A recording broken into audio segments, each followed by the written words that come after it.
გამარჯობა.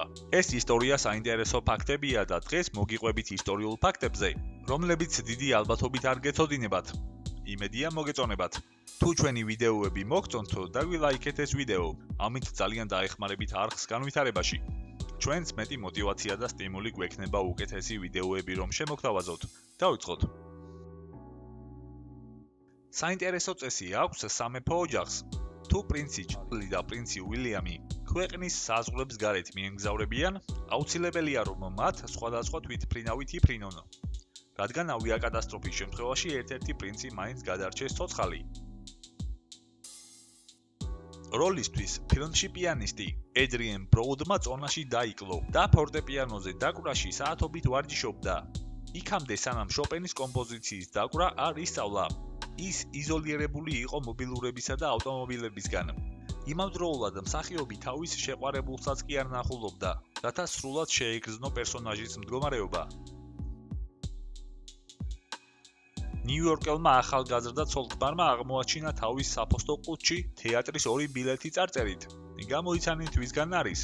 ისინი წავიდნენ თეატრში და როცა დაბრუნდნენ, ნახეს რომ მათი ბინა გადარწული იყო, კარზე კი მიკრული იყო წარწერა.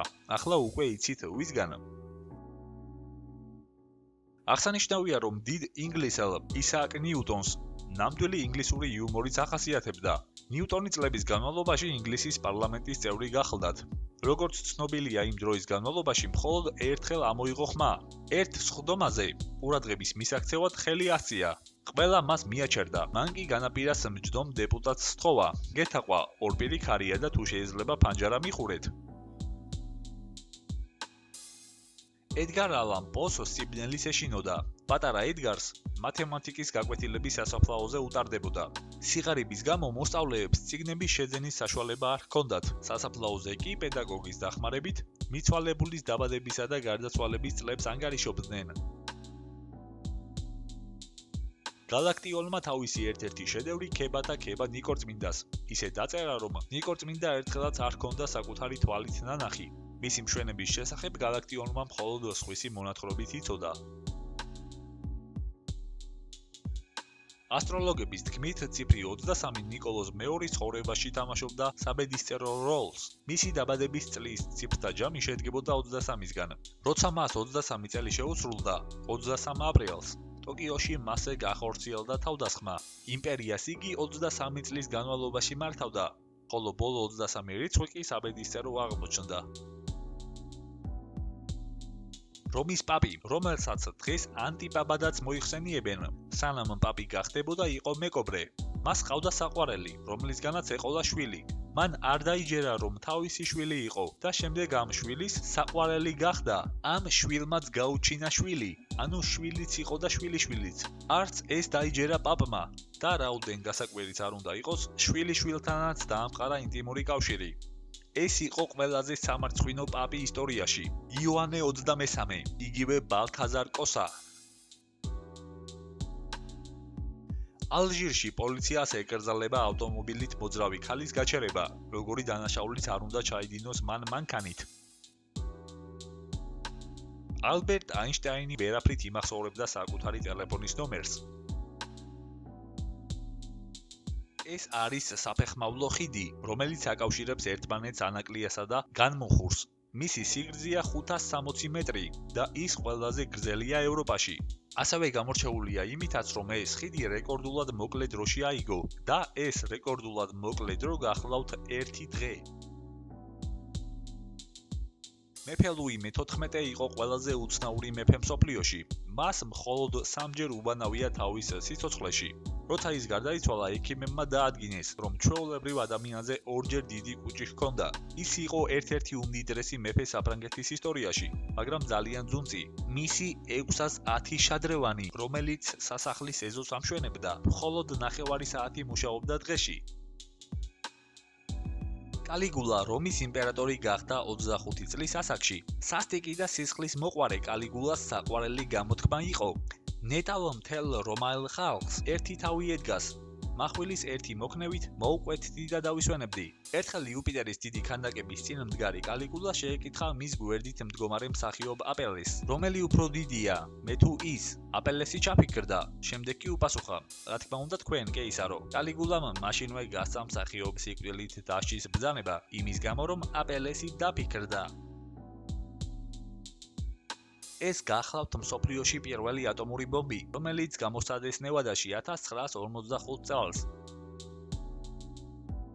შარლ მორის ტალეირანი, ადამიანი, რომელმაც უღალატა კათოლიკურ ეკლესიას რევოლუციის სასარგებლოდ, შემდეგ რევოლუციას ნაპოლეონის სასარგებლოდ, შემდეგ ნაპოლეონს ალექსანდრე პირველის სასარგებლოდ, შემდეგ ალექსანდრე პირველს მეტერნიხის სასარგებლოდ. ის ხელს უწყობდა ბუნებრივობის რესტავრაციას. შემდეგ ის ხელს უწყობდა ბურბონების რესტავრაციას, ხოლო მათი დამხობის შემდეგ ეხმარებოდა ლუი ფილიპეს, რათა ინგლისის ხელისუფლებასა და დანარჩენ ევროპას მალე ეღიარებინა ის. 1649 წლის 30 იანვარს ზამთრის სუსხიან დღეს ინგლისის მეფე ჩარლზ პირველი სიკვდილით დასაჯეს.